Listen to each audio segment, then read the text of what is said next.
آپ نے اتنے ادوار دیکھے ہیں، ظاہر ہے آپ نے مزاحمتیں بھی دیکھی ہیں، آپ نے مصالحتیں بھی دیکھی ہیں، آپ نے ڈیلز بھی دیکھی ہیں، آپ نے یہ سب کچھ جو ہے یہ لو اور دو کی بنیاد کے اوپر ہوتا ہے۔ آپ کیا سمجھتے ہیں اس وقت عمران خان صاحب کس پوزیشن میں ہیں کہ وہ کچھ دیں تو کیا دیں؟ کیا وہ خاموشی دے سکتے ہیں بدلے میں، اور لیں تو کیا لیں؟ اور دوسری جانب کیا اسٹیبلشمنٹ اس پوزیشن میں ہے کہ وہ ریلیف دیں، کوئی کسی طرح کا بھی ریلیف جو ہے وہ ہو سکتا ہے؟ تو یہ لو اور دو کی پالیسی جو ہے اس میں کون کیا دے گا اور کون کیا لے گا؟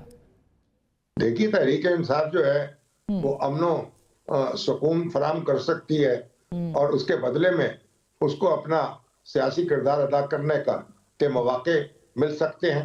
یعنی وہ اپنی سیاست کرے، اگلے انتخابات کی تیاری کرے، اور اس میں جو ہر ممکنہ تدابیر ہو سکتی ہیں ان کو شفاف بنانے کی اور منصفانہ بنانے کی ان تدابیر پر غور کیا جائے، ان پر اتفاق کیا جائے۔ تو اس طرح سے دونوں فریق جو ہیں ان کو کچھ نہ کچھ مل سکتا ہے، اور اس کے نتیجے میں پاکستان کو سکون مل سکتا ہے۔ تو آپ کو کیا لگتا ہے کہ یہ سب ہو جائے گا جو ہم اور آپ سوچ رہے ہیں، یا ظاہر ہے کہ سب سے بڑا جو مسئلہ ہے وہ تو عمران خان صاحب کی خاموشی ہے؟ اس کی کیا ضمانت ہوگی؟ کون اس کی ضمانت دے گا؟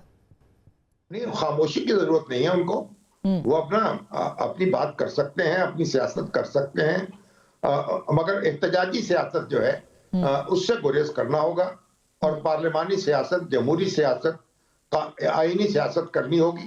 اور یہ کوئی مشکل معاملہ نہیں ہے۔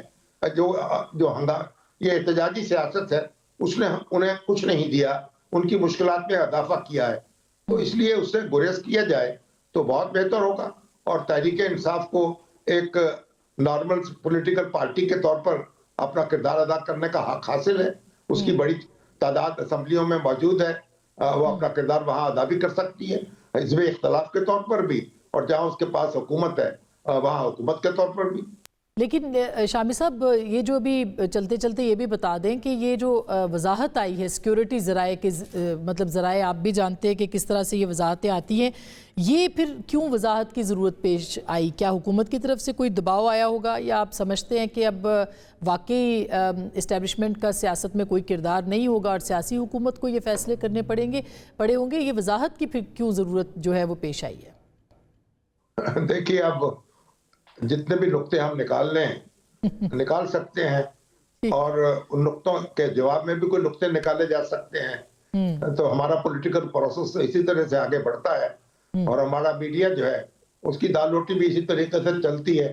لیکن بنیادی بات یہی ہے کہ پاکستان کو سکون ملنا چاہیے، اور پاکستان ہمیں آگے بڑھانا ہے۔ ملک کو بہت خطرات درپیش ہیں، خارجی طور پر بھی اور داخلی طور پر بھی، اور ہمیں اپنا ملک جو ہے اس کو مضبوط بنانے کے لیے ایک دوسرے کے ہاتھ پکڑنے ہیں اور ایک دوسرے کا ساتھ دینا ہے۔